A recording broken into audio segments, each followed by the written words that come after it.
আমার সম্পর্কে অনেকেই জানতে চায়, তখন অনেকেই আমাকে আমার ফেসবুকে নক করে যে হচ্ছে আমার বিভিন্ন রকমের ছবি, বিভিন্ন রকমের নাটকের ছবি বা হচ্ছে নাচের ভিডিও এগুলো দেখে অনেকেই মানে মনে করে আমি একজন হচ্ছে রিয়েল মেয়ে।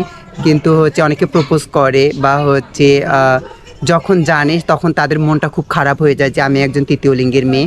তখন সবার মন খারাপ হয়ে যায়, পরে আবার বলে যে আপনি যদি সত্যি মেয়ে হতেন তাহলে আমি আপনাকে বিয়ে করতাম।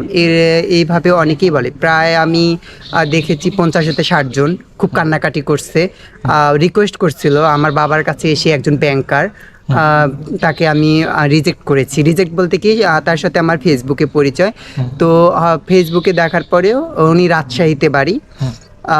আসার পরে আমার সাথে কথাবার্তা বলছে ফেসবুকে কথাবার্তা বলার পরে হঠাৎ করে আমার লোকেশন দেখে উনি চলে আসছিল। লোকেশন দেখার পরে এসে তো উনি আমাকে জিজ্ঞেস করেনি যে আমি কে, কিন্তু আমি ওনাকে বারবার বলতে চেয়েছিলাম যে আমি কিন্তু মেয়ে না, আমি হচ্ছে তৃতীয় লিঙ্গের মেয়ে। তখন এটা বারবার বলার ক্ষেত্রে উনি বিশ্বাস করেনি। পরে যখন উনি আসছে, উনি হচ্ছে ডাচ বাংলা ব্যাংকে জব করতেন, অনেক ভালো একজন ভদ্র মানুষ।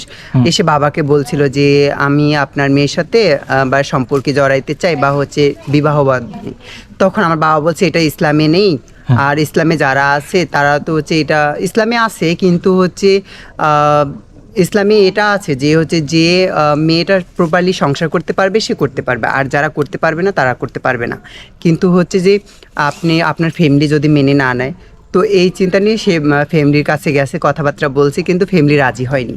এই কারণে সে অনেক আপসেট, মানে অনেক দুঃখ প্রকাশ করে এখনও আছে, সে বিবাহ আবদ্ধ করেনি।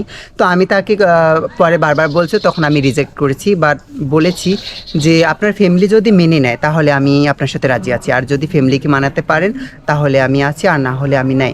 কারণ হচ্ছে যে পুরুষ তার ফ্যামিলিকে মানিয়ে নিয়ে আমাকে নিতে পারবে তাহলে আমি রাজি আছি। জীবনটা কেমন উপভোগ করছো?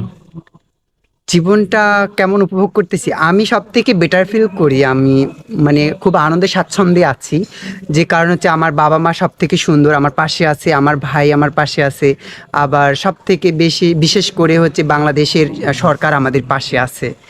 আর মোট কথা হলো যে আমি যেমন হচ্ছে নাচ করি, আমার নাচের মধ্যে আমি ডুবে থাকি সর্বক্ষণ। যেমন হচ্ছে বাংলাদেশের মধ্যে 2বার শ্রেষ্ঠ নৃত্যশিল্পী হলাম, যেমন হচ্ছে 2023, 11ই জুলাই 2023, আর হচ্ছে 19শে জানুয়ারি 2024 হচ্ছে আমি শ্রেষ্ঠ নৃত্যশিল্পী হলাম। আমার স্বাচ্ছন্দ্যবোধ, আমার হচ্ছে জীবন সবকিছু নাচের মধ্যেই আর মঞ্চ নাটকের মধ্যে। তুমি সবসময় ফ্যাশন আইকন বলা যায়, সবসময় একটু সাজগোজ করে চলতে পছন্দ করো। তোমাকে যখনই দেখি অন্যরকম লাগে। এমনিতেই নিজেকে নিজে যখন দেখো, তুমি যখন তোমাকে দেখো তখন কেমন লাগে?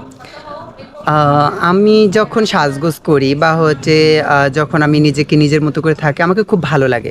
আর মোট কথা হলো যে আমাকে পরিপাটি থাকতে খুব ভালো লাগে, আমি স্বাচ্ছন্দ্য বোধ করি। এটা কোত্থেকে আসলো এই যে পরিপাটি হয়ে থাকা?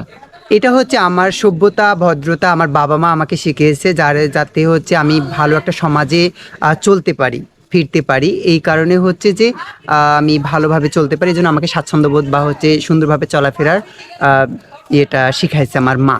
কারণ আমার মা অনেক স্মার্ট, যেটা বলা চলে।